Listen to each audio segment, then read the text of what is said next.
যুবদল, ছাত্রদল ও অঙ্গ সংগঠনের নেতৃবৃন্দ, আসসালামু আলাইকুম। সম্মানিত উপস্থিতি, আমি প্রথমে শ্রদ্ধার সাথে স্মরণ করছি মরহুম দিলদার হোসেন সেলিমকে, যিনি এই উপজেলার এবং এই আসনের উন্নয়নের স্বপ্ন দেখতেন। আমি শ্রদ্ধার সাথে স্মরণ করছি এম সাইফুর রহমানকে, যিনি এই 3 আসনকে উন্নয়ন করেছিলেন এবং সিলেটের জেলা উন্নয়ন করেছিলেন।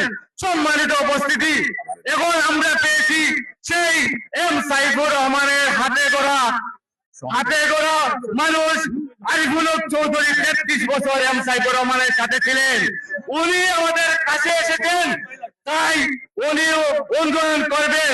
আমাদের সর্বপ্রথম দাবি হচ্ছে পেটে ভাত না থাকলে রাস্তাঘাটে উন্নয়নের কোনো দরকার নাই।